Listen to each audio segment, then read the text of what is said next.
Que Dieu nous bénisse abondamment. Que sa grâce soit notre partage. Comment vous allez? J'ai un petit souci, c'est que je n'arrive plus à lire mes messages. Ce sera difficile que je vous lise. Élevons ensemble la voix vers le Seigneur et prions. Disons merci à Dieu pour nos vies. Prions le Seigneur. Disons merci à Dieu. Continuons de dire merci à Dieu pour nos vies. Prions le Seigneur, parlons à Dieu. Parlons à Dieu, donnons gloire à Dieu. Disons merci au Seigneur. Les Davaza Kindobro Santa. Maïdi Biliando. Levala yonder pray shaki thousand the glory. Maladava thousand the glory on the Gogodos. I wanna live in the mythic house on the glory on the Gogodos. Dabaya on the pray shagada. Sokoto bro santa. Mama. Oh, shalada pray kido voza kota braki. Lion de brain shining. My divili. Kimtaga. Yada vede on the glory on the Gogodos. Mama. Ragada gloria on the glory gadol. Yada break in the gloria. Rodo shala was in the gloria.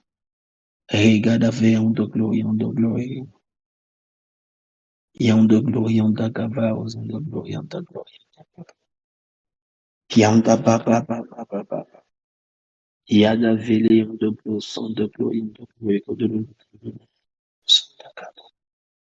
Mama. On the glory goes on the glory of the Santa. Yanda vow the Lord of your God, Father of the glory. Mama. Yada break in the glory, in the valley. Madibidi on the glory, the gava was the game of the glory, Atagava. Dis merci, dis-lui merci, dis-lui merci, dis-lui merci. Dis merci à Dieu. Alors, Shalada, Raik in the glory, on the glory, on the glory. Ragada break in the glory, Gadam.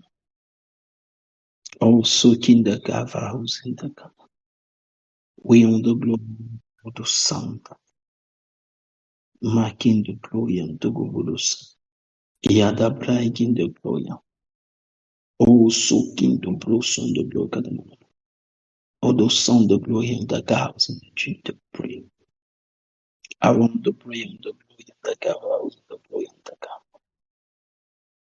Beyond the glory in the heart. Oh, so feel on the glory. Beyond the glory in the house, sacking. Oh, go to blows on the house and the glory. In the glory on the go to son, the glory on the I am the glory on the house. Beyond the glory, go to no. I got the glory. Oh, so the glory, go to no. In the name of Jesus Christ. Dis avec nous encore, Seigneur, en priant. Demande à Dieu d'ouvrir ton esprit, de te donner de recevoir sa parole. Chaque fois que Dieu doit visiter son peuple, il envoie sa parole. Chaque fois que Dieu doit préparer son peuple à quelque chose de nouveau, il envoie sa parole. Prions ensemble, le Seigneur, demandons à Dieu d'envoyer sa parole dans nos vies. Parle à Dieu. King de Bro Santa Gloria. Aussi on de pray. Ah, aussi qui tient au défi Dakar. Nous te prions, Seigneur. Nous te demandons, Jésus-Christ de Nazareth.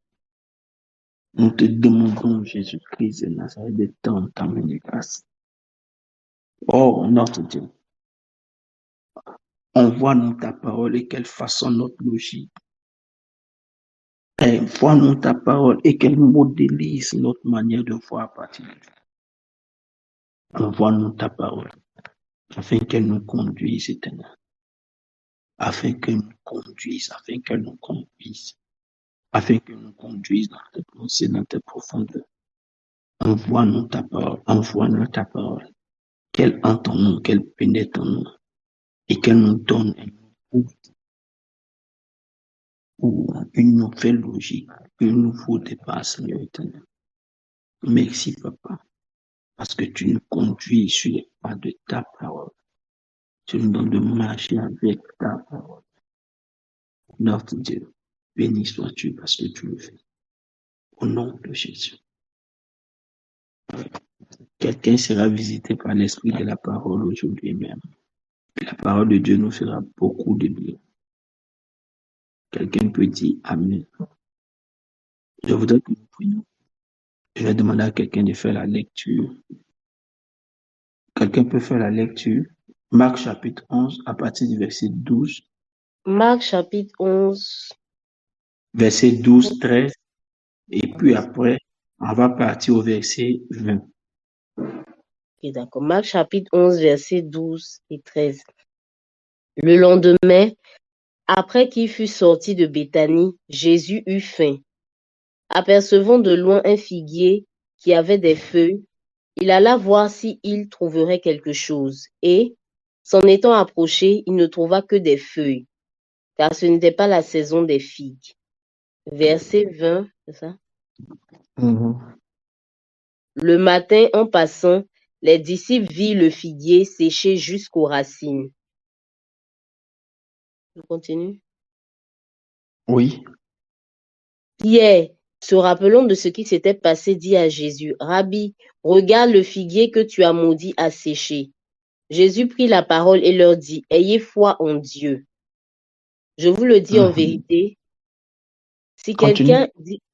quelqu'un dit à cette montagne, ôte-toi de là et jette-toi dans la mer, et s'il ne doute point en son cœur, mais que croit que ce qu'il dit arrive, il le verra s'accomplir. C'est pourquoi je vous dis, tout ce que vous demanderez en priant, croyez que vous l'avez reçu et vous le verrez s'accomplir. Amen. Amen. Quelqu'un peut me rappeler ce que nous avons fait la semaine passée? On peut ouvrir nos micros pour le rappel. Je n'arrive pas à lire les messages. Ma page est figée sur des messages qui datent de depuis longtemps, donc je n'arrive pas à lire les messages. Peu importe la salle où je vais, la messagerie où je vais, c'est le même type de message qui est resté figé. Donc il va falloir qu'on ouvre le micro. D'accord, on peut nous rappeler ce que nous avons vu. On a parlé de la foi. D'accord. Qu'est-ce qu'on a vu? Qu'est-ce qu'on a dit? Plusieurs intervenants. On a dit qu'il y avait 6 raisons pour lesquelles il fallait avoir la foi. D'accord, donne-nous 2 raisons. La première, on dit que c'était pour plaire à Dieu. Et la deuxième, pour résister au diable. D'accord. Quelqu'un va me donner la 5e et la 6e.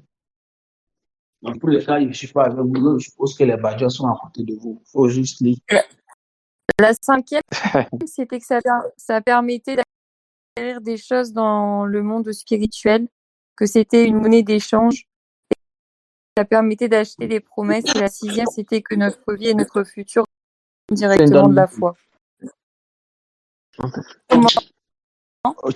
Tu peux répondre. Alors, la 5e, c'était que ça permettait d'acquérir des choses dans le spirituel, que c'était une monnaie d'échange. Et que moi, j'avais noté aussi que ça permettait d'acheter des promesses. Enfin, je l'ai noté comme ça, alors je ne sais pas si je l'ai bien noté, mais voilà. C'est le principe. C'est le moyen pour acquérir les biens dans le monde spirituel. D'accord, voilà. Et le 6e, c'était que notre vie et notre futur dépendent directement de notre foi. Ok. D'accord. Donc, il reste la raison 3 et 4. Oui. Quelqu'un d'autre. Quelqu'un d'autre. Ok. Bonsoir, Daddy. Bonsoir, tous frères et sœurs.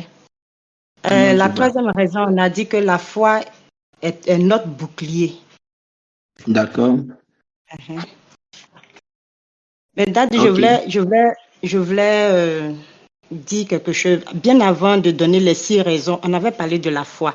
on avait défini un peu qu'est-ce que la foi. Et moi, j'ai retenu que la foi est la substance des choses qu'on espère, l'évidence des choses qu'on ne voit pas. C'est ce que je voulais revenir un peu sur la définition, quoi. D'accord. Faut pas oublier ta définition, hein. Tu vas l'expliquer à la séance prochaine. D'accord. On a parlé du ministère. On a donné 3 définitions du ministère. On a parlé des ministères, on a parlé du ministère de compassion, du ministère de guérison. Je veux que quelqu'un dise rapidement quelque chose sur les ministères. Et rapidement, ce qu'il a retenu sur les ministères. Allô, il y a quelqu'un? Pourquoi tout le monde est timide comme ça? Ah, il y a quoi? Allô, on a dit que le ministère de Compassion, en fait, de ce que j'ai retenu, c'était, en fait, ça se manifestait chez des personnes qui facilement ressentaient, en fait, la difficulté dans laquelle se trouvait une tierce personne. C'est-à-dire que tu vas avoir quelqu'un qui est malade, tout de suite, tu vas avoir une si grande peine, comme si tu étais à la place de la personne. Voilà, c'est un petit peu résumé. Alors, Daddy, je peux ajouter comme ça que on a dit aussi que le ministère, c'est le regroupement de plusieurs personnes. Et on a dit aussi que pour avoir un ministère, il faut la foi. Sans la foi, le ministère ne peut pas exister. C'est ce que j'ai compris. Et la foi est la clé fondamentale même du ministère. D'accord. Ok. Est-ce que vous vous rappelez qu'il a dit qu'il y a des éléments fondamentaux qu'on retrouve dans la notion du ministère? Dieu choisit un homme qui travaille pour la cause de Dieu, à qui Dieu donne une grâce particulière. Dans les 3 types de définitions, les expressions Dieu, un homme qui travaille pour sa cause ressortent toujours. Et puis, dans la 3e définition, j'ai mis l'accent sur une grâce particulière. N'oubliez jamais ces définitions. Amen. D'accord. Nous avons lu un passage tout à l'heure. C'est dans le livre de Marc chapitre 11, c'est ça? Je veux que quelqu'un relise le verset 22 précisément. Verset 22. Jésus prit la parole et leur dit, ayez foi en Dieu. D'accord. Ayez foi en Dieu. Ayez foi en Dieu. On va essayer de trouver d'autres versions. La majeure partie des versions qu'on trouvera diront toujours ayez foi en Dieu. Mais il y a 2 versions qui diront des choses différentes. C'est vrai que je ne peux pas lire les messages, mais je pense que je peux envoyer des messages. Je vous envoie un premier verset. Si vous l'avez reçu, lisez-le. Quelqu'un peut le lire. Je viens de vous envoyer une première version.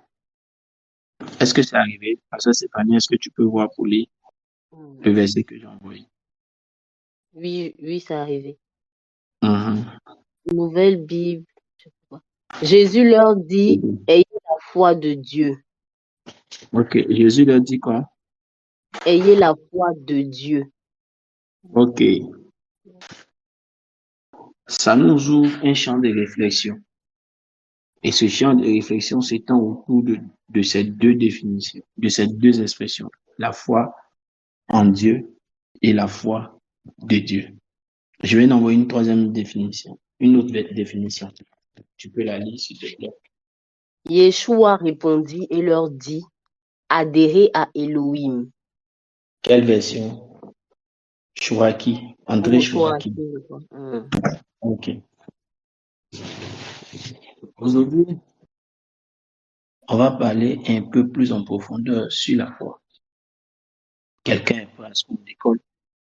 Et on va étudier 2 notions, la foi en Dieu et la foi de Dieu. On peut partir. La première chose que je voudrais qu'on comprenne, c'est la définition de la foi. La foi vient d'un mot grec qui veut dire piste. qui signifie conviction ou preuve certaine. La foi, c'est le mot grec, pistis, qui veut dire conviction ou preuve certaine. Deuxième point de la définition. Quand nous avons la preuve certaine que Dieu va agir ou que quelque chose va se produire, c'est que nous avons commencé à manifester la foi. Quand nous avons la conviction, quand nous avons la preuve certaine que Dieu va agir, quand nous avons la conviction que Dieu va agir, c'est alors que nous commençons à voir.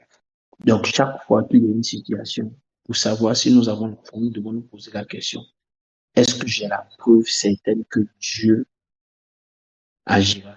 Est-ce que j'ai la preuve certaine que je peux sortir de cette affaire, de cette situation difficile? Quelqu'un comprend ce que je suis en train de dire? Ça nous pousse donc à faire quelque chose. Ça nous pousse à savoir chaque fois qu'il y a une situation, à trouver les preuves certaines que Dieu peut agir. Quelqu'un comprend? Je ne peux pas vous lire. La foi, c'est pistis qui veut dire conviction ou preuve certaine. La foi commence quand tu as la preuve certaine que Dieu va agir ou quelque chose va se produire. Donc, chaque fois que nous disons que nous avons la foi, c'est que nous devons avoir la preuve certaine que Dieu va agir. Maintenant, est-ce qu'on a toujours la preuve certaine que Dieu va agir lorsqu'on dit qu'on a la foi? Ou autrement dit, ça doit nous pousser toujours à trouver une preuve certaine quand on est dans une situation où nous voulons voir Dieu agir. Je veux un script qui va prendre note, que ça nous aide. On a donc la définition de la foi.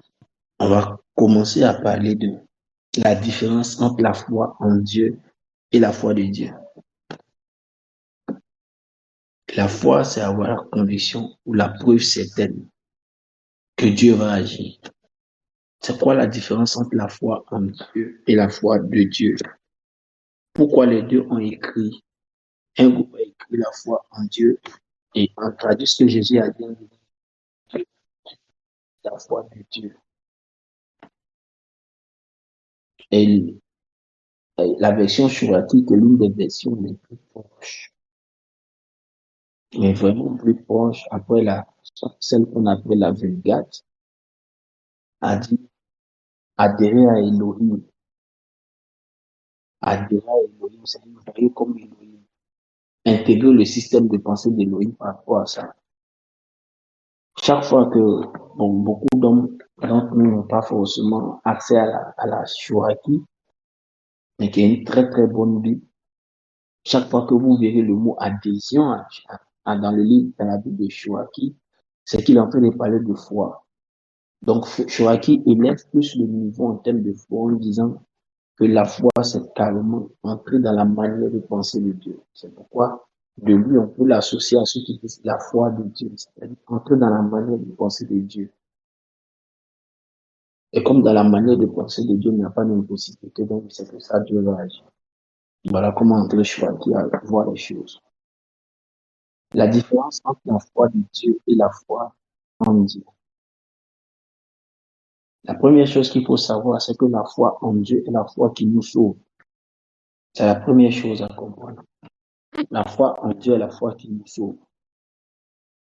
La deuxième chose, c'est que la foi en Dieu est certes importante pour être sauvé, mais elle ne suffit pas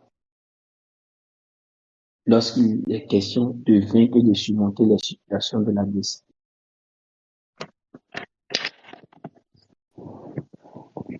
Si je prends, j'espère qu'on me compris. La foi en Dieu te donne le salut.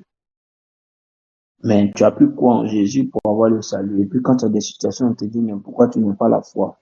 Ça veut dire que la foi en Dieu qui te donne le salut n'est pas suffisant. Dis à ton voisin, ce n'est pas suffisant. La foi en Dieu te donne le salut. C'est sûr, c'est certain. Mais elle n'est pas suffisante pour sortir et pour surmonter les situations d'adversité. Troisième vérité, c'est que la foi en Dieu nous fait opérer comme de simples chrétiens. C'est quoi un simple chrétien? C'est celui qui sait que parce qu'il a Jésus en lui, il va au ciel, il sera sauvé. C'est tout. Et basta. Après ça, il n'y a pas autre chose à dire. Donc, la foi en Dieu est la foi du salut. La foi en Dieu est importante parce qu'elle nous donne le salut, mais elle n'est pas suffisante pour surmonter les situations d'adversité. Troisième point, la foi en Dieu nous fait opérer comme du simple chrétien. Maintenant, on parlera de la foi de Dieu. La foi de Dieu est celle que Dieu lui-même utilise pour amener les choses. La foi de Dieu, c'est la foi que Dieu a utilisée pour amener les choses à l'existence. Que Dieu utilise pour amener les choses à l'existence. La foi de Dieu est celle que Dieu lui-même utilise pour amener les choses à l'existence. La foi de Dieu nous fait opérer dans la dimension d'un citoyen du royaume qui connaît son identité et sait à quoi il a droit. La foi de Dieu, c'est la foi que Dieu utilise pour créer et pour amener les choses à l'existence. La foi de Dieu est celle qu'un citoyen du royaume utilise. La foi de Dieu est celle qu'un citoyen du royaume utilise. C'est la foi de Dieu qui nous fait opérer dans la dimension d'un citoyen du royaume qui connaît son identité et sait à quoi il a droit. C'est d'une importance capitale. C'est la foi avec laquelle Dieu envoie les choses à l'existence. C'est la foi qui nous donne d'opérer comme étant un citoyen du royaume qui connaît son identité et sait à quoi il a droit. Je connais mon identité. Je sais que je suis citoyen du royaume. Et en tant que citoyen du royaume, j'ai certaines choses que je peux faire. Je sais ce à quoi j'ai droit en tant que citoyen du royaume. C'est capital. Voici donc les différences. C'est que la foi en Dieu nous donne le salut, quoiqu'elle ne soit pas suffisante. Et parce qu'elle n'est pas suffisante, elle nous fait vivre juste comme un simple chrétien. Un simple chrétien, c'est celui qui a conscience que parce qu'il a le Seigneur, il ira au ciel. Basta. Par contre, la foi de Dieu, c'est la foi avec laquelle Dieu même opère, dans laquelle il opère, et c'est la foi qui nous permet d'opérer dans la dimension d'un citoyen du royaume. Et dans cette dimension, on a conscience de ce à quoi on a droit, et on a conscience de notre position, et on a conscience de ce à quoi on a droit. Donc, c'est ce qui nous permet de pouvoir opérer dans cette dimension. La foi de Dieu a été le langage que Jésus a manifesté pendant sa mission terrestre. La foi de Dieu est le langage que Jésus lui-même a manifesté pendant sa mission terrestre. Lorsque Jésus peut s'élever en Marc 4, en Marc au chapitre 4, verset 39, pour arrêter la tempête dans la barque, c'est parce qu'il a manifesté la foi de Dieu. Lorsqu'il marche sur les eaux, en Matthieu 15, 25, c'est parce qu'il a la foi de Dieu. Parce que c'est des choses que la nature humaine ne peut pas faire. Contrôler les éléments. On a ce qu'on appelle les éléments qui sont au nombre de 4, qui sont l'air, l'eau, le feu et la terre. Jésus a contrôlé littéralement l'eau en marchant sur l'eau.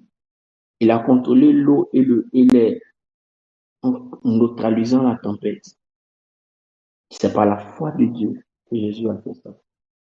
Beaucoup se trompent en disant que c'est parce qu'il est 100% Dieu qui l'a fait. Il faut comprendre que pendant qu'il était sur la terre, Jésus a opéré sur la terre en tant que fils de l'homme. C'est pourquoi il s'est fait appeler fils de l'homme. Donc, s'il opérait en tant que fils de l'homme pendant qu'il était sur la terre, c'est qu'il lui donnait les aptitudes de pouvoir faire ce qu'il a fait sur la terre comme étant Dieu. C'est bien sûr parce qu'il avait la foi de Dieu. C'est pourquoi il a dit aux disciples, dans le texte que nous avons lu, si vous avez la foi de Dieu. Écoutez, il y a une théorie théologique qui dit la kénose.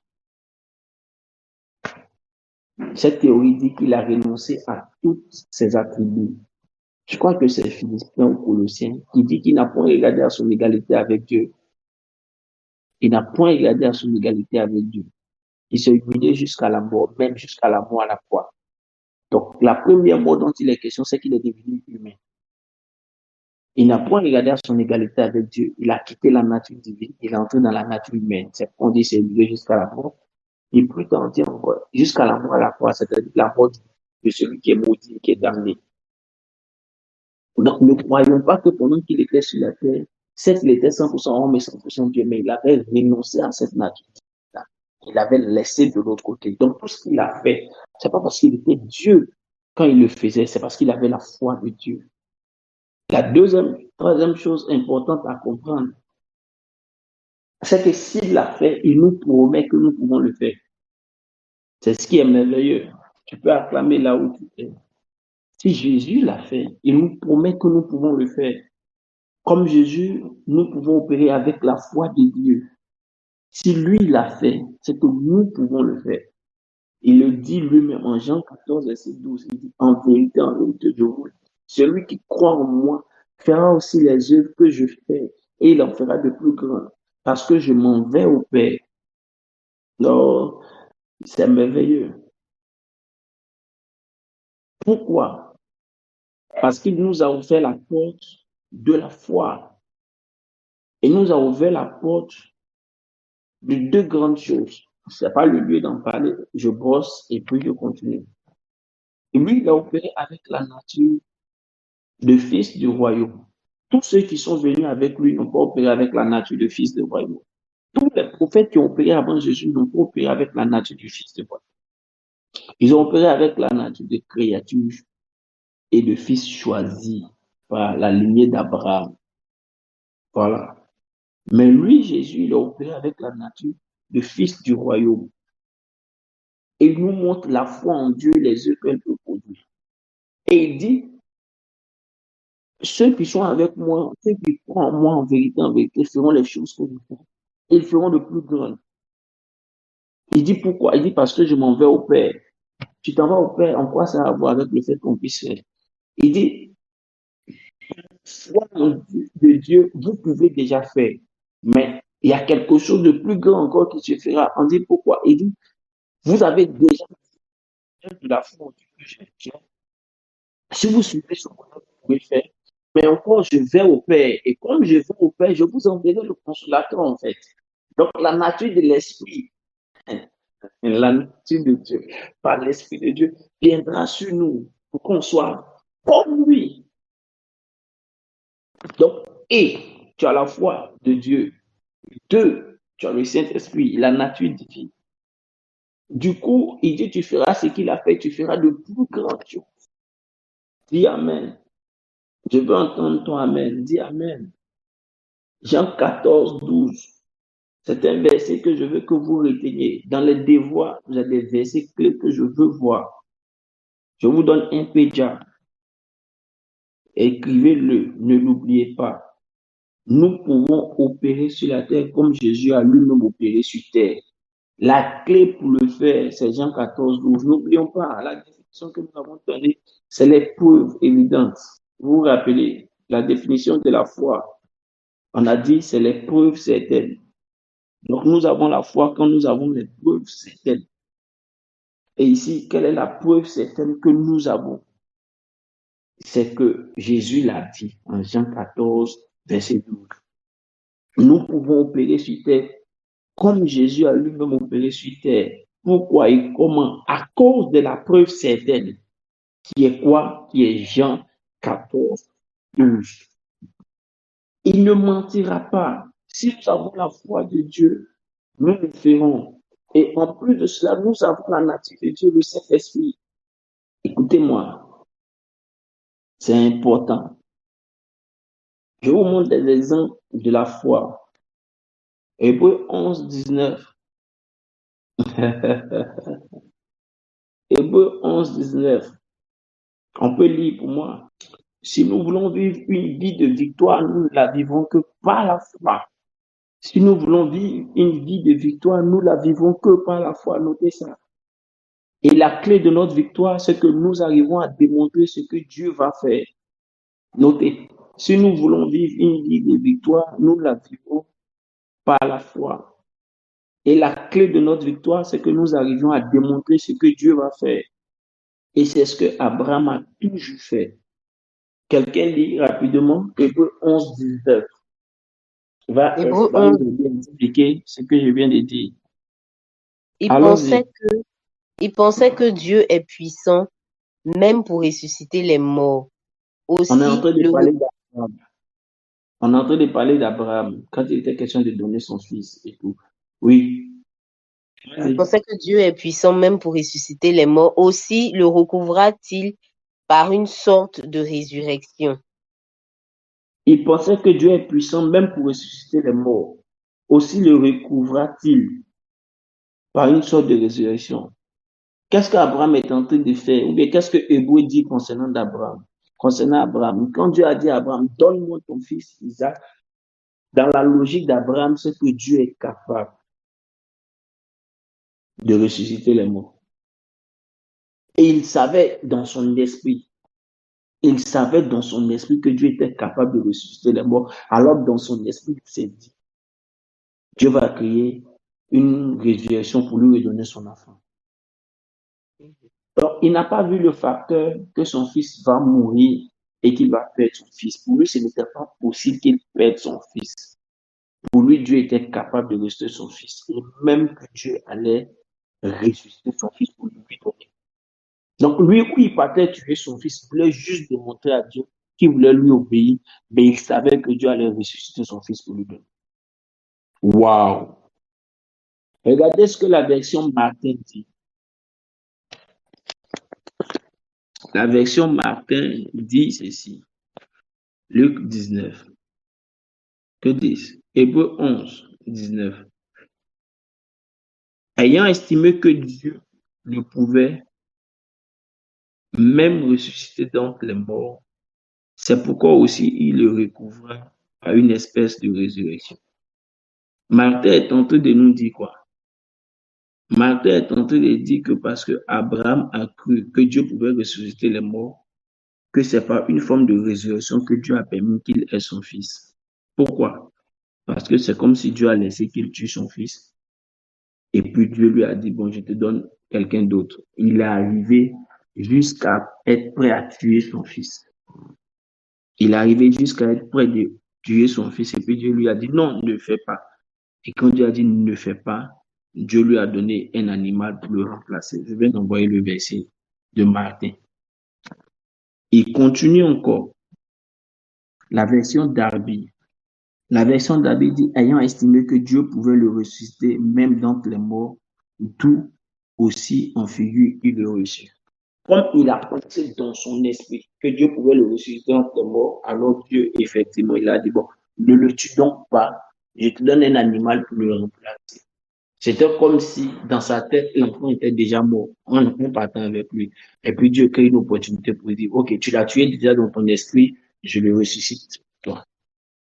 Ayant estimé que Dieu pouvait le ressusciter même dans les morts, tout aussi en figure, il le reçut. La version King James. Quelqu'un peut trouver la version King James en anglais? Bébé, viens m'aider, s'il te plaît. Moni. Elle va lire la version King James en anglais ici. Accounting that God was able to raise him up. Vas-y. Accounting that God was able to raise him up, even from the dead, from whence also he received him in a figure. Ok. Accounting veut dire quoi? C'est qui? Compter deux. À compter de. Accounting, c'est ce que ça veut dire. Ok.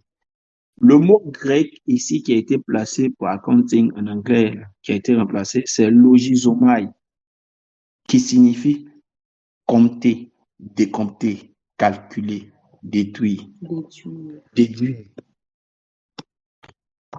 Logizomai est un mot qui se réfère à des faits, pas à des suppositions.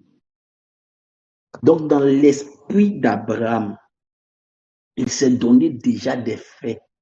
C'était tellement évident dans l'esprit d'Abraham, comme il avait déjà vécu la résurrection de son fils. On est en train d'avancer et on est en train d'aller très loin dans la notion de la foi. Logizoma, il dit compter, décompter, calculer. C'est-à-dire qu'il a calculé, il a vu toutes les possibilités et puis il est sorti avec une seule possibilité. Je n'avais pas d'enfant quand il a décidé de me donner un enfant. Et il a promis que l'enfant là serait une grande nation. Mais maintenant, s'il tue l'enfant, est-ce que la grande nation peut arriver? Non, ça ne peut pas arriver. C'est que certainement, il veut prendre l'enfant pour me tester et c'est sûr qu'il va ressusciter l'enfant. Parce que la fin, en fait, c'est quoi? C'est les grandes nations au travers de ce enfant. Donc, même s'il prend l'enfant, il va me le redonner. C'est un test. C'est ça qui est logisomai. Est-ce qu'on peut tous écrire logisomai? Il faut qu'on arrive à logisomailler. C'est des faits, comme il est dit, c'est des faits. Dans l'esprit, il a calculé, il a analysé, il a les preuves que dans son esprit, on ne peut pas lui enlever ça dans la tête. Dans sa tête, c'est ça. Ça ne va pas changer. Ça ne peut pas changer. On va logisomailler pour voir des grands miracles. Je reviens sur une chose. La clé de notre miracle, de notre victoire, c'est la foi. Et la foi, c'est que nous arrivons à démontrer ce que Dieu va faire. Mais pour démontrer ce que Dieu va faire, il faut avoir des preuves. Et où on peut trouver les preuves? Où peut-on trouver les preuves de ce que Dieu va faire? Bien sûr. Au temps d'Abraham, il n'avait pas la parole écrite. Mais il avait ce que Dieu lui avait dit. Je ferai de toi une grande nation. Et les nations de la terre seront bénies en toi. Je ferai de toi une grande nation. Quand j'ai voulu prendre Ismaël, tu as dit laisse-le partir. Quand j'ai voulu prendre Élisée de Damas, tu as dit non, c'est celui qui sortira de ton ventre qui sera ton fils. Et je ferai de lui une grande nation. Donc tu as dit ça. Tu as rejeté le premier, tu as rejeté le deuxième, donc je ne peux pas compter sur eux. C'est celui qui est sorti, Isaac. Maintenant, si tu décides de prendre Isaac pour le tuer, alors que tu as prévu faire de lui une grande nation, c'est qu'il reste une seule chose, c'est que même si je le tue pour t'obéir, c'est que tu vas le ressusciter. Il a la démonstration sur la base de ce qu'il a entendu Dieu lui dire, sa parole. La foi est aussi la démonstration logique d'une chose qui semble illogique. Rappelez-vous une chose, on vient de faire la démonstration de la foi d'Abraham. Mais je vais vous donner un autre piège dedans. C'est qu'Abraham n'avait jamais vu Dieu ressusciter quelqu'un. Si vous lisez la Bible dans le livre de Genèse jusqu'en arrive au temps d'Abraham, Dieu n'avait pas encore ressuscité quelqu'un. Donc la résurrection devait être illogique au Dieu d'Abraham parce qu'il n'a jamais vu Dieu faire ça. Mais il s'est fait une démonstration logique pour arriver au fait que Dieu allait ressusciter. Il s'est fait une démonstration logique jusqu'à arriver au fait que, à la fin, non, c'est bon, Dieu va le ressusciter. Il n'y a pas autre chose. Mais tu n'as jamais vu Dieu ressusciter. Tu crois, Abraham? Sois logique. Oui, je suis logique. Tu es logique. Je suis logique. Dieu va le ressusciter. S'il ne l'a pas ressuscité parce qu'il n'a jamais ressuscité, il le ressuscitera parce qu'il m'a dit qu'il va l'utiliser lui pour faire quelque chose, une grande nation. Est-ce que c'est Cadavre-là qui a fait une grande nation? Non, Cadavre fait une grande nation. Donc, comme il m'a dit qu'il fera de lui une grande nation, donc même si je le tue pour lui, c'est ce qu'il fera de lui une grande nation. Donc, la foi, le logisomai, c'est faire des démonstrations logiques, même sur ce qui semble illogique. Le logisomai, c'est compter, décompter, déduire, faire des démonstrations logiques, même si ce qui semble illogique. C'est la troisième vérité. La première vérité, Jésus lui-même a opéré avec la foi de Dieu. La deuxième vérité, Abraham a opéré avec. La troisième vérité, c'est la foi. Et la démonstration logique d'une chose qui semble illogique. Tant que j'ai pu trouver ça dans la Bible, puisque nous venons de voir que c'est la Bible, la parole de Dieu, en fait, qui nous aide de faire la démonstration des évidences que Dieu va faire. Tant que j'ai pu trouver ça dans la Bible, même si ça semble illogique, pour moi, c'est logique.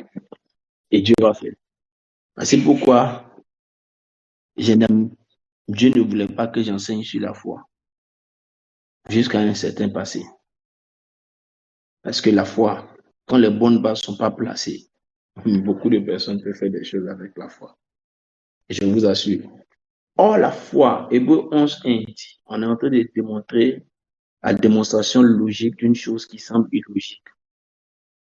Or, la foi est une ferme assurance des choses qu'on espère, une démonstration de celles qu'on ne voit pas. C'est quoi quelque chose qui est ferme? L'un des problèmes qu'on a, c'est qu'on croit un peu, puis on arrête de croire. Quelque chose qui est ferme, c'est quelque chose qui a de la consistance, qui tient fixement, qui est stable, qui est résistant. et qui est à la limite définitive. Je n'ai pas envie de changer, je ne vais pas changer ça. C'est comme ça, c'est. On parle d'assurance quand on parle de confiance, quand on parle de conviction. Espérer, on le sait, c'est attendre quelque chose. Mais démonstration et démontrer, c'est prouver, c'est montrer, c'est justifier, c'est affirmer. C'est le logisomai. Chaque difficulté qui se dresse devant vous dans le couloir de votre destinée est comme un examen de foi. Quand on est en train d'avancer avec Dieu, écoutez bien, quand on est en train d'avancer avec Dieu, chaque difficulté qui arrive est un examen de foi. Écoutez bien, je réponds. Quand on est en train d'avancer avec Dieu, quand on est sur le bon chemin avec Dieu, chaque difficulté qui arrive devant nous est assimilable à un examen de foi. Et quand on veut grandir plus loin avec Dieu, on ne les fuit pas. On essaie de trouver les inconnus des équations qui se présentent devant nous pour les résoudre par la foi. Quand vous voyez des gens qui ont atteint beaucoup d'années dans la foi, qui ont duré dans la foi et qui ont réalisé de grandes choses dans la foi, ou bien qui sont très confiants en Dieu, c'est parce qu'ils ont eu beaucoup de réalités dans lesquelles ils ont vu Dieu se démontrer, en train de résoudre des choses auxquelles ils ne s'attendaient pas. Donc, ils ont un niveau de confiance qui fait que certaines réalités qui apeurent d'autres ne les apeurent pas, qui effraient d'autres ne les effraient pas, parce qu'ils ont vu beaucoup d'équations dans lesquelles Dieu a pu apporter des solutions concrètes. Logisomai est comme une opération mathématique. Ils ont fait beaucoup d'opérations. Ceux qui sont forts en mathématiques, c'est ceux qui, après les cours, ont fait beaucoup d'exercices. Eux, après avoir entendu Dieu, ils ont eu certaines difficultés relatives à ce qu'ils ont entendu Dieu leur dire. Et ils ont résolu ces problèmes-là. Je vous donne un exemple. Je me rappelle plus, je crois que c'est en 2013, je dois déménager. Je suis à 2 jours du déménagement. La maison où j'étais affrétée, une cour familiale. Il y a un monsieur qui a payé la caution, il doit transformer la maison. Et quand il transforme la maison, il doit la réparer plutôt. Donc, j'ai 2 jours pour déménager de la maison. Je vais visiter une maison depuis. Et puis, le monsieur me dit, il va prendre la caution de quelqu'un d'autre. C'est ce qu'il dit au démarcheur. La maison me plaît et puis après, je n'ai pas d'autre option. Je sors de la maison que j'ai visitée, je suis en train de partir et puis je me rappelle qu'il y a un chantier de l'église du Docuy. J'arrive sur le chantier, je demande il y a combien d'ouvriers sur le chantier. On est en 2013. On me dit ils sont 6 ou bien 8. La liquidité que j'ai là me permet de payer des jus pour eux. Je dis bon, on vend des jus ici. Envoyez-moi les jus, les 6 ou bien 7 personnes. Ils boivent les jus, je m'en vais. Pendant que j'arrive chez moi à la maison le même soir, écoute-moi bien, le même soir, le démarcheur m'appelle pour dire, tu es où? Ah, le boss qui avait pris l'argent des gens hier, là, aujourd'hui, il a appelé pour dire, il ne veut pas leur argent. Ils n'ont qu'à revenir prendre l'argent ce soir et que toi, il faut venir prendre sa maison le lendemain. Demain. Mais c'est demain, le lendemain qu'il dit là qu'il y a mon délai pour quitter la maison. Donc, ils viennent, ils sont allés prendre l'argent le lendemain. Je ne suis même pas venu à l'argent, mais je suis venu à mes affaires directement. Je prends des taxis avec un de mes beaux-frères, on remplit les taxis de mes affaires, et puis paf, on arrive. Je lui donne l'argent, je prends la clé, je mets mes affaires. Il dit, ah, donne-moi la clé, je mets mes affaires. Je sais où c'est quitté pour que ça arrive là. En 2015, je dois prendre une maison. On me refuse la maison à quelques jours de mon mariage. Je fais quoi? J'ai déjà fait une équation de ce genre. On me dit, il me faut un bulletin de salaire, relevé d'identité bancaire pour être sûr que je peux payer leur maison. Ils ne sont pas prêts à donner au pasteur. Toutes ces paroles frustrantes, tout ça, on me laisser assis. Si je regarde tout ça là, je n'ai pas résolu le coup. J'ai dit à ma femme, on n'était pas encore marié financier, j'ai dit, je viens. Le lendemain matin, ils ont dit non, mais le lendemain matin, je prends une enveloppe, je mets de l'argent dedans, je cours pour aller rencontrer un ami pasteur. J'arrive chez lui et je lui dis, écoute-moi, je suis venu te saluer, en toi c'est son anniversaire.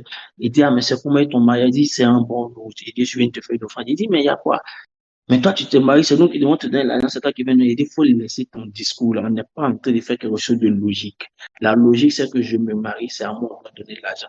Mais par mon raisonnement logique, je crée une solution illogique. J'ai dit, je ne suis pas là pour te demander de me donner l'argent. Je suis venu te donner l'argent. Il y a quoi? J'ai dit, je dois prendre une maison, on me l'a refusé. Il dit, ah, mais comment on peut te refuser une maison? J'ai dit, prends mon argent. Tu as pris, il dit, oui. J'ai dit, je m'en vais. Dès qu'il prend mon argent, m'appelle, on dit, tu es où? Il dit, ici, on dit, viens rapidement au feu de la palmeraie. Il dit, il y a quoi? Il dit, viens rapidement, tu vas prendre la clé de la maison. Il dit, ah, mais avant, tu as dit, tu me donnes pas. Il dit, ne m'énerve pas, viens prendre la clé. La dame qui était aux commandes, qui t'a dit, elle veut pas là. Le lendemain, on l'a nommée dans une institution, donc elle était obligée de démissionner de son poste. Donc, dès qu'elle démissionne, c'est moi, je prends. Moi, j'ai dit, toi, viens prendre la clé maintenant. Je cours, on se trouve au feu de la palmeraie, me donne la clé. Je fais mon déménagement dans la semaine. Écoute-moi. Quand je prenais la première maison en 2013, quand je me suis installé, je suis en train de vous parler des raisonnements, des, des, des démonstrations logiques pour résoudre des choses illogiques. Quand je prenais la première maison, je n'avais que 30 000 francs comme source de revenus par mois. Ma maison coûtait 5 000 francs. Il y avait un fils qui vivait avec moi. Comment payer la maison? De manière logique, pour moi, je vais payer la maison par une méthode. Je prends la moitié du loyer et puis je vais rencontrer l'évangile indien de nos papas qui habite non loin de la maison. Et puis je lui dis, écoute-moi, tu es le chef territorial ici, tu es le général le plus élevé de notre armée, je suis venu te faire mon offrande. Il dit, mais c'est pourquoi? Il dit, j'ai pris une maison juste à côté, je viens te faire l'offrande. Pour que tu dises à ton Dieu de se débrouiller que je paye la maison. Mais écoute-moi, c'est pas logique. C'est toi qui as besoin d'argent pour pouvoir payer la maison. Mais regarde ta démonstration. C'est pas logique. C'est illogique. Mais ma foi m'a appris que c'est écrit dans la Bible. Si tu sèmes, tu moissonneras. Et donc, moi, je fais ça. Et puis, je quitte la maison sans avoir de dette. C'est l'une des rares maisons dans laquelle je suis sorti en madame accouchement total. Et je crois fermement que ça ne changera pas. Et chaque difficulté que tu rencontres est une école, est un examen de foi. Quand je prends la maison dans laquelle je suis ici, je montre la maison, parce que le propriétaire n'est pas là. Celui qui reçoit la maison, c'est un des parents de sa femme. On est avec les démarcheurs. On me dit 4 mois et puis 5 mois d'agence. Je leur dis d'abord, je ne paye pas l'agence. Je vais vous donner quelque chose. Devant le monsieur, je dépose l'argent. 2 mois d'avance, 2 mois de caution, 3 mois d'avance, c'est ce qu'il a demandé, 1 mois d'agence. Je dépose l'argent devant le coffre du monsieur. Prends l'argent, il veut pas parce qu'il veut voir ce que je vais donner au démarcheur. Et puis me pose la question. Je suis dans un timing de Dieu pour quitter ma maison. Il m'a dit quitte la maison dans ce timing-là. Dans le temps, je ne suis plus en avance. Je dois quitter dans la période juste en même temps que maman Yolande. Maman Yolande vient à peine de quitter, je n'ai pas encore fini de payer ma maison. Elle a commencé son déménagement. Il lui reste 1 jour pour finir son déménagement, elle n'est pas encore quittée. Alors que le premier dit quitter dans la même période. Mais je suis assis en face du monsieur. Il dit, je ne prends pas la caution tant que l'affaire comment ça s'appelle, de l'agence n'est pas réglée. Il est regardé dans les yeux. Parce que oui, je crois qu'il est là. J'ai dit, écoute-moi très bien. Toi, ton rôle, c'est de prendre la caution. L'agence travaille. Le propriétaire t'a dit, c'est quoi? Je n'ai pas d'accord avec ça. Je vais me retrouver avec 1,3 million à l'instant même. Et je vais voir ce que tu as fait. Ma main est sur mon agent. Je ne sais pas d'où vient l'audace, mais j'ai déjà vécu ça. Avant de venir devant lui, j'avais déjà fait la séance. C'est illogique. Mais dans ma logique, là, c'est comme ça, il ne peut pas m'imposer quelque chose. Parce que j'avais déjà 3 exercices dans la même matière à partir desquels je suis sorti victorieux. Donc, mon muscle de foi avait lui. Si vous résolvez le problème, vous êtes à une classe supérieure où se trouvent d'autres possibilités, un nouvel horizon. Si vous fuyez certains problèmes dans l'exercice de la foi, vous n'irez pas en classe supérieure de la foi. C'est pourquoi il ne faut pas fuir. Il faut faire les tests de la foi. Quand Dieu vous met dans les tests de la foi, il faut les faire. Si vous échouez à résoudre le problème, vous retournez et l'examen se présentera à nouveau à vous, sans possibilité d'y échapper. Vous resterez sur place jusqu'à ce que vous obteniez la victoire. Il y a des examens avec la foi. vous ne pouvez pas les éviter. Vous êtes obligé de faire ces examens-là de la foi. Quelqu'un comprend ce que je suis en train de dire? C'est les examens de la foi. N'ayez pas peur. Vous les faire, vous les accepter, vous les dépasser. On ne peut pas venir me dire qu'il existe une possibilité que je ne puisse pas payer mon loyer. J'avais 30 000, je payais un loyer de 300 000, comment ça s'appelle? De 50 000. Avec les mêmes 30 000, j'ai payé un loyer de 120 000. Jusqu'à ce que je ne prenne même plus de les 30 000 francs par mois. Donc, pour moi, ce n'est pas possible qu'on me dise que je ne puisse pas payer mon loyer. C'est illogique de croire qu'avec un revenu de 30 000, que tu puisses payer un loyer de 50 000, de 120 000. Mais avec les mêmes 30 000, je me suis retrouvé à avoir une économie de 1 million pendant que je payais le loyer. La foi est une démonstration logique d'une chose qui semble illogique. Écrivez, la foi se démontre car elle doit être associée à des actes et des preuves. Quand je vous parle de la foi, je vous parle des œuvres de manière concrète. Je ne sais plus si c'est coach ou bien si c'est président Dali qui encourageait quelqu'un entre les deux, qui encourageait et qui lui disait non, tu peux pas avoir peur de prendre une autre maison. Est-ce que tu es sémite? Si tu es sémite, que tu sais que tu es de notre maison, tu es de notre famille là, faut pas avoir peur. Chez nous là, s'il y a une chose à laquelle le Dieu du Père ne joue pas là, à ses côtés, ok. S'il y a une chose à laquelle le Dieu de notre Père ne joue pas là, c'est à faire de loyer. Qu'elle a dit ça, j'ai commencé à suivre. Quand j'ai entendu qu'elle disait ça, j'ai commencé à suivre. Qu'elle est venue retourner, elle devait libérer la maison pour une poignée de maison. Elle a pris une poignée de maison un peu plus petite. Elle était dedans. Après, ça fait ta mille à se mélanger. Elle n'est plus à l'aise dans la maison. Ses enfants voulaient une maison un peu plus grande. Donc, elle se garde une maison un peu plus grande avec un peu de peur. Le père, il dit, il ne faut pas m'énerver. Il ne faut pas m'énerver. Quand tu as laissé la maison de ton papa, est-ce que ton salaire va augmenter? Elle dit non. Il dit, mais tu as pris une maison, est-ce que tu as manqué de payer? Elle dit non. Il dit, alors tu as pris de quoi? Elle dit, mais la caution, il dit, il faut m'arrêter ça. Notre caution est plus loin. Quelle est la différence? Elle dit, tu as raison. Le temps va se rendre compte que quelqu'un est venu lui donner la caution. Dans le même bâtiment, elle allait en plus grand. Après, elle s'est rendue compte qu'à un moment donné, depuis 3, elle a une possibilité dans la même cité. Toujours les mêmes types de pièces, mais là, c'est dans une villa. Elle quitte dans son bâtiment, elle est maintenant dans une villa. Toujours avec les mêmes graphiques. La caution est pareille. Donc, la caution est pareille. Quelqu'un lui offre une voiture. Mais elle dit, est-ce que ça peut se faire? Il dit, oui, Dieu a déjà fait. Elle déménage pour prendre sa maison, qu'elle est en train de payer, qu'en face d'elle, on lui dit, il y a une possibilité, il y a une maison qui est en train de se vivre. Elle dit, papa, on s'en déchire. Elle dit, ça tout est. Est-ce que c'est un loyer? Elle dit oui. Est-ce que c'est une maison? Elle dit oui. Elle dit, est-ce que c'est un loyer que tu peux? Elle dit oui, j'ai compris, j'ai compris. Tant que c'est un loyer, l'alliance continue. Elle a pris sa stratégie. Dans tous les cas, c'est une maison, c'est un loyer à payer. Moi, je dis oui, c'est un loyer, j'ai compris. C'est un loyer. Je sais. Elle a pris sa stratégie. Quelqu'un comprend ce que c'est en train de dire. La foi doit d'abord se démontrer dans l'invisible. La foi doit d'abord se démontrer dans l'invisible. Maintenant, écoutez bien ce que je vais dire maintenant.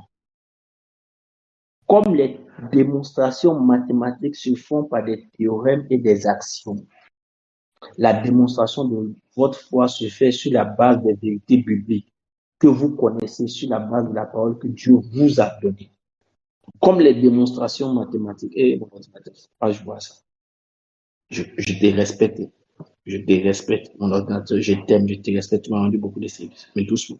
Pardon. Je te demande pardon. Excusez-moi, j'ai en train de bloquer l'ordinateur. Son temps arrivé, mais il faut que je le boite pour ne pas qu'il nous laisse là maintenant. Comme les démonstrations mathématiques se font par des théorèmes et des axiomes, la démonstration de votre foi se fait sur la base des vérités bibliques que vous connaissez, sur la base de la parole que Dieu vous a donnée. Est-ce qu'on peut lire rapidement, pasteur Stéphanie? Tu peux lire Job 33, 14. Avant qu'elle ne dise Job 33, 14, notez ça aussi. La foi fait appel à des mathématiques spirituelles. Tous les théorèmes des mathématiques spirituelles se trouvent dans la Bible. Et je ne sais pas si vous vous rappelez, je vous ai rendu plusieurs fois, je crois, ce témoignage, peut-être ceux qui ne se rappellent pas. Quand on quittait Copacabana pour aller au foyer des jeunes, c'était vraiment du kit au double. Copacabana, c'est, je crois, 35 000, 40 000 au foyer des jeunes. Quand on arrivait, c'était 75 000. Et puis mon papa tombe malade parce qu'il a appris qu'on doit quitter Copacabana pour foyer des jeunes, c'est cher. Et puis il se maigrit. Quand j'arrive le voir, il dit, mais Joe, tu as quoi, mon gars? Je dis, non, mais tu as quoi? On m'a dit que vous devez quitter Copacabana, que vous partez d'un endroit où c'est cher. Voilà, il dit, donc c'est quoi ça, tu maigris? Il dit, oui, il dit, tu es sûr? Il dit, oui, c'est quoi ça, tu maigris? Il dit, oui, il dit, je te poser une question. Il dit, oui, c'est quoi? Il dit, dis-moi, quand tu travaillais pour la caisse table, qui payait le loyer? Qui payait ton bureau? Le loyer de ton bureau? Il a commencé à sourire. Il ne faut pas rire. Il faut répondre.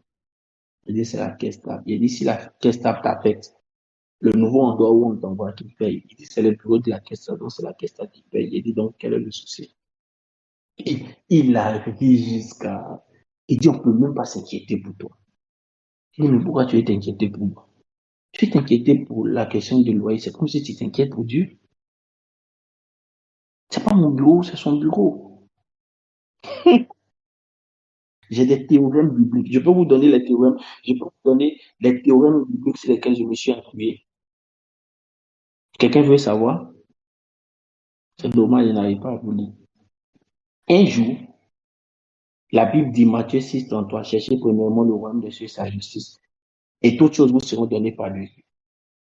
J'ai lu ce verset, et puis je me suis dit, ok, d'accord. Quand on commençait l'église, j'ai dit, Seigneur, on commence chez moi, sans souci. Quand on a commencé chez moi, puis on a commencé à avancer. Je lui ai dit, avant qu'on ne commence l'église, je marchais dans mon quartier, il dit, on va faire un deal. C'est au Seigneur, je parlais. Il dit, d'accord, c'est quoi, je suis là. J'ai dit, bon, ok, ce qu'on fait. Moi, je trouve des partenaires pour payer ta salle. Il dit, ah bon? Et puis, c'est quoi en retour? Il dit, non, est-ce que tu es d'accord? Je trouve des partenaires pour payer ta salle. Et puis, toi, tu trouves des partenaires tous les jours pour payer mon maison. Il dit, mais est-ce que tu cherches à payer ta maison, toi, avec tes partenaires? Il dit, non, je ne veux pas. J'ai des partenaires pour payer ta salle. Moi, tant que toi, tu es quelque part où tu es, moi, je suis à l'aise. Moi, le reste, je peux me débrouiller. Il dit, tu es sûr, Claver? Il dit, oui. Il dit, tu as trouvé les partenaires pour payer ma salle? Il dit, oui. Il dit, Claver, tu es sûr? Il dit, j'ai trouvé les partenaires pour payer ta salle. Il dit, d'accord, il n'y a pas de souci. Je te suis et je te regarde. On a organisé un programme, je crois, le 5 décembre, quoi, de l'année où on a commencé. Le thème, c'est j'ai 30 ans. Je ne sais pas si les pasteurs se rappellent. Quand on a organisé j'ai 30 ans, j'ai demandé à ce qu'on fasse les premiers prospectus, les premières fiches pour demander des partenaires. Puis je leur ai dit, je veux des partenaires pour payer le local de l'église.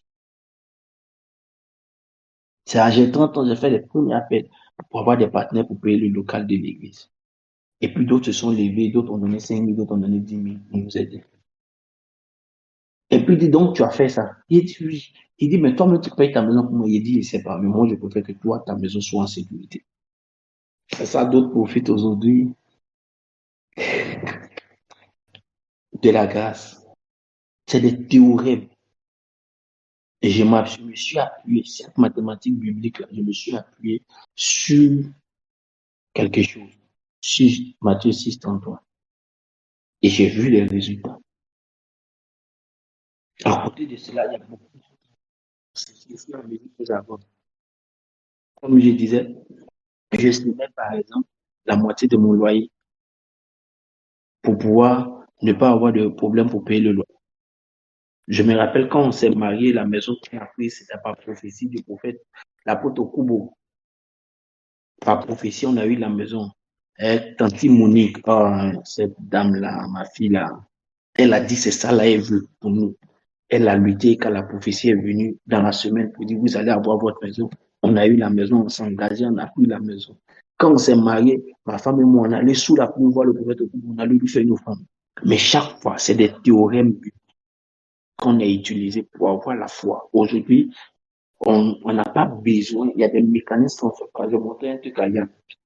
Chez moi, pour payer le loyer chez moi, J'étais assis, le Saint-Esprit me dit, regarde, dans ton nouveau meuble, dans ta nouvelle bibliothèque, il y a une enveloppe de début d'année, en fin d'année, là, je t'ai donné une enveloppe que tu as mis d'abord été publiée. Il y a 2 enveloppes, va ouvrir les enveloppes. Je vais ouvrir les enveloppes. Peut-être dans le venu taper. C'est le gars de l'agence qui est venu taper. Et puis, je vais ouvrir les enveloppes et dire à Yann, viens, on va voir quelque chose. Je vais te montrer quelque chose. Donc, Yann vient et puis on fait sortir les 2 enveloppes et puis on compte. Le gars, il est à la porte pour chercher son agent. Hein. Et puis, on compte l'argent. Les 2 enveloppes, ça fait juste le loyer. Yann a commencé à rire. Non, mais c'est pas possible. Parce que comment il travaille? C'est des théorèmes. Je sens que je suis en train de vous enseigner la foi. Je suis à l'aise jusqu'à je commence à voir chose. Je suis. Notre heure est arrivée. On n'a pas fini. Notre heure est arrivée. Lisons rapidement le Job 33, 14, s'il vous plaît. Job 33, 14. Excuse-moi, écrivez-vous toute cette parole-là. Il faut écrire, tout le monde écrit ça maintenant. Ou vous prenez d'autres, écrivez ça, ou vous prenez d'autres. Pour finir cette partie, il faut appliquer la bonne parole pour la bonne situation au bon moment. Écrivons ça nous tous. Il faut appliquer la bonne parole pour la bonne situation au bon moment. Répète après moi. Ouvre ton micro et répète après moi. Ouvre ton micro et répète après moi. On ouvre nos micros, s'il vous plaît. Je vous ai dit qu'ici, il faut qu'on soit dans des positions où on peut ouvrir nos micros. Appliquer la bonne parole au bon moment pour la bonne Il faut situation. appliquer la bonne parole pour le bon moment. Au bon moment pour la bonne Il faut appliquer la bonne parole pour la bonne appliquer la situation bonne au bon moment. Dis avec moi, il faut appliquer la bonne parole Il Il faut faut appliquer appliquer la la bonne bonne parole pour la bonne situation pour la pour bonne la bonne situation situation au bon moment. au au bon bon moment. moment. Lève ta main droite et dis avec moi, Seigneur. Seigneur, Dis avec moi, Saint-Esprit. Saint-Esprit, Inspire-moi la bonne parole. inspire-moi la bonne Inspire-moi la bonne parole. parole Enseigne-moi la bonne parole Enseigne-moi la bonne parole pour la bonne situation pour la bonne situation au bon moment. au au bon bon moment. Amen. On peut fermer nos micros. Pasteur Stéphanie, dis-moi rapidement Job 33, 4. 33, 14. Job 33, 14. Dieu parle cependant, tantôt d'une manière, tantôt d'une autre, et l'on n'y prend point garde. Il faut vraiment prêter attention. Vous pouvez tenter d'écouter une prédication pendant que je suis en train de prêcher. Oui, quand j'ai parlé des versets, quand j'ai parlé de Jean 14, verset 12, il y a quelqu'un à qui le verset fait du bien. Ça fait un déclic dans son cœur, comme si le verset était pour lui personnellement. Voici comment ça produit certaines choses. Voici comment certains versets viennent être les bases de certains théorèmes pour certaines personnes. Certaines personnes peuvent voir comment ça s'appelle, le Matthieu 33, Matthieu 6, 33, il n'aura pas le même effet. Toi, tu dois trouver ce qui te fait l'effet, le déclencheur de ta foi dans un domaine. Quelqu'un comprend ce que je suis en train de dire? Je vous donne un cas pratique. Écoutez le cas pratique. Ici, on va appliquer le théorème de Ésaïe 53, verset 5b. Ésaïe 53, verset 5b, le théorème dit, par ses maîtrissures, nous sommes guéris. C'est quelqu'un qui est malade. Et puis, pendant qu'il est malade, il décide d'appliquer un théorème biblique. Et le théorème que lui décide d'appliquer, Ésaïe 53, 5b. Il s'élève et puis il commence à dire, je refuse cette maladie, je refuse cette douleur. Je ne suis pas malade parce que je suis, c'est mon nom de famille. Mon prénom, ce n'est pas ma maladie. Il est en train de faire une démonstration. Il dit, ma guérison a été effectuée depuis 2000 ans, depuis la croix. Vous voyez son processus de démonstration. Jésus a pris mes douleurs. Dieu m'a dit que je suis guéri. Il me l'a confirmé de plusieurs manières. Je ne peux pas être malade. Maladie, tu t'es trompé d'adresse. Sur quoi il appuie son théorème? C'est sur Ésaïe 53, verset 5b. Par ses maîtrissures, nous sommes guéris. Donc, toutes ces déclarations tournent autour de ce verset. Il y a encore une autre démonstration de foi. Et Matthieu 5, verset 8. Matthieu 8, verset 5 à 10. Il y a une démonstration de foi là-bas aussi qui peut vous aider. Ici, je viens de vous donner un cas pratique pour régler un problème de santé. La personne a utilisé le théorème d'Ésaïe 53, 5b. Matthieu 8, 5 à 10 donne encore un autre théorème là-bas, une autre démonstration. Voilà une autre démonstration pour régler des problèmes de finances. La personne a des problèmes de finances et la personne cherche à résoudre ses problèmes de finances. Qu'est-ce que la personne fait? La personne dit, j'applique le théorème de 2 Corinthiens 8, 9 qui déclare ceci. Car vous connaissez la grâce de notre Seigneur Jésus-Christ, qui pour vous s'est fait pauvre, de riche qu'il était, afin que par sa pauvreté, vous fussiez enrichis. Donc, il utilise 2 Corinthiens 8, 9, qui démontre que Jésus s'est fait pauvre pour que nous en soyons enrichis. On dit qu'il était riche, mais il s'est fait pauvre, afin que par sa pauvreté, nous en soyons enrichis. Donc, quand il va sur le principe de ce théorème-là, regardez les déclarations qu'il fait. Il dit, je donne ma dîme. Première chose, je contribue à l'expansion du royaume avec mes offrandes. Il présente ce qu'il fait. On a dit, le logicozomaï se base sur des faits. La deuxième chose qu'il fait, il dit, la Bible dit qu'on ne se moque pas de Dieu. Et ce qu'un homme aura sémé, il le récoltera aussi. Galates fait. Donc, il dit, j'ai des actions que je fais. Et comme c'est qu'un homme sème, il le moissonne, et que moi, je paye ma dîme, et que je fais la promotion du royaume par mes offrandes, si j'ai estimé ça, pourquoi j'ai mentionné la pauvreté? Il finit par dire, je ne peux pas être sans le sou. Je ne peux pas être sans sou. C'est impossible. Vous savez, avec ce genre de choses, ça semble simple. Pasteur, c'est pas trop plat, c'est pas trop simple. Mais effectivement, on a vu que la foi, c'est de traduire de manière logique des choses illogiques. Pasteur, facilement comme ça. Mais ça, là, on a fait, ça n'a pas marché. Tu n'as pas cru jusqu'au bout, mais tu n'es pas entré dans la vérité de la chose. Ou quand tu étais en train de croire, tu n'as pas éprouvé ça. Quand il y a une situation, tu as lâché prise, tu n'as pas été faible. Je suis une preuve vivante. Je suis une preuve vivante. Pasteur Stéphanie, lit pour nous Matthieu 8, verset 5 à 10, qui on finit avec ça. Pendant qu'elle est en train de lire Matthieu 8, 5 à 10, je veux que tu commences à parler en langue. Je veux que tu commences à parler. Commence à parler en langue pendant qu'elle est en train de lire Matthieu 8, 5 à 10. Matthieu Pasteur 8, Stéphanie, verset Matthieu 8, 5 à 10. Allons-y. Comme Jésus entrait dans Capernaum, un centenier l'aborda, le priant et disant, Seigneur, mon serviteur est couché à la maison, atteint de paralysie et souffrant beaucoup. Jésus lui dit, j'irai et je le guérirai. Le centenier répondit, Seigneur, je ne suis pas digne que tu entres sous mon toit, mais dis seulement un mot et mon serviteur sera guéri. Car moi, qui suis soumis à des supérieurs, j'ai des soldats sous mes ordres et je dis à l'un va, et il va, à l'autre viens et il vient, et à mon serviteur fais ceci, fais cela et il le fait. Après l'avoir entendu, Jésus fut dans l'étonnement et il dit à ceux qui le suivaient, je vous le dis en vérité, même en Israël, je n'ai pas trouvé une aussi grande foi. Il est en train de démontrer à Jésus qu'il n'est pas obligé de se déplacer.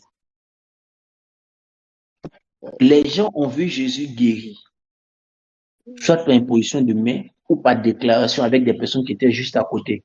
Et la majeure partie des personnes qui l'ont fait étaient des Hébreux, qui ont vu ça étaient des Hébreux. Ici, ce n'était pas des Hébreux, c'était des, comment ça s'appelle, des Samaritains, ceux qui ont eu aussi des ancêtres Hébreux. Mais le concernant, il est romain. Et lui, il dit, son serviteur est malade, il vient voir Jésus. Jésus dit, je vais partir, il dit, tu n'es pas obligé de venir. Ah, comment je suis obligé de venir? Il dit, non, tu n'es pas obligé de venir. Comment il sait que tu es trop grand dans le spirituel? Tu es trop grand, tu n'es pas obligé de venir. Moi, c'est que si tu dis un mot ici, là, ça va arriver là-bas. Je lui dis, ah, comment? Continue. Ce que tu dis m'intéresse là. Les autres n'ont pas encore compris ça. Mais apparemment, toi, tu as compris. Il dit, regarde, moi qui suis là, là. Le chien centenier, ça y est, le chien est à 600 personnes. Moi, j'ai des supérieurs. Il commence d'abord pour dire, j'ai des supérieurs sous qui je suis. Et après, il dit, j'ai des personnes qui sont sous moi. Je vais vous enseigner après que les hommes de foi n'ont pas de problème avec l'autorité. Les hommes de foi n'ont pas de problème avec l'autorité. Les problèmes avec l'autorité sont des maladies de l'âme qui démontrent que Dieu ne peut pas t'utiliser. Je viendrai après. Il lui dit, d'abord, j'ai des gens au-dessus de moi. Et après, j'ai des gens au-dessous de moi. Pour dire, si ceux qui sont au-dessus de moi me disent de faire quelque chose, je fais.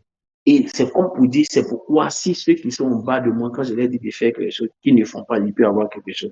Parce que je suis soumis à ceux qui sont au-dessus de moi. Quand il finit de faire cette démonstration de foi, Jésus dit, je n'ai jamais vu une si grande foi en Israël. Une foi qui peut faire une démonstration logique pour quelque chose qui est illogique. Comment je peux être ici et puis je vais parler, puis ton enfant va guérir. Jusqu'à présent, tous ceux qui sont autour là, j'ai prié au mieux, je leur ai imposé les noms. Tu n'as pas encore vu que j'ai parlé à distance et quelqu'un est guéri. Mais sur quoi tu t'appuies, pourquoi? Il dit non, j'ai des gens qui me sont soumis. Toi aussi, tu es seul, mais je suis sûr qu'il y a des gens qui te sont soumis, qui sont spirituels. Si tu parles, ça va arriver. Voici une démonstration. J'espère que tu es en train de parler en langue. Comme j'ai dit, j'espère que tu es en train de parler en langue. J'espère que tu es en train de parler en langue. J'espère vraiment que tu es en train de parler en langue. L'esprit de foi doit pouvoir entrer en nous. On n'a encore rien vu sur le monde de la foi. Il y a tellement de pépites et de trésors dans la foi. J'espère que tu es en train de parler en langue. La compassion, c'est bon. Le don de guérison, c'est bon. Mais le déclencheur de tout ministère, c'est la foi. J'espère que tu es en train de prier. Je vais déclarer une parole. J'espère que tu es en train de prier. Je vais déclarer une parole. Tu es prêt pour la parole. Tu es prêt pour la parole là où tu es en train de prier. Est-ce que tu es prêt pour recevoir la parole? Je suis en train de prier. Et d'abord, que Dieu nous fasse grâce. Que l'esprit de foi nous visite. Que l'esprit de foi nous visite. Qu'elle entre en nous et qu'elle façonne positivement notre histoire. Que la grâce de la foi croissante dans nous. Que l'esprit de foi se développe en nous au nom de Jésus-Christ de Nazareth. Que Dieu nous bénisse abondamment. Que Dieu nous bénisse abondamment. Que Dieu nous bénisse abondamment. Que Dieu nous bénisse. Que Dieu nous bénisse. Que Dieu nous bénisse. Que sa grâce soit notre partage au nom puissant de Jésus-Christ de Nazareth. Portons-nous bien. Rendez-vous vendredi, notre vendredi de prière. Et puis mardi prochain, on est au cours encore. J'espère que vous avez pris note. C'est une formation, donc il faut des évaluations. J'espère que vous avez pris note. Que Dieu nous bénisse. Bonne soirée à tous.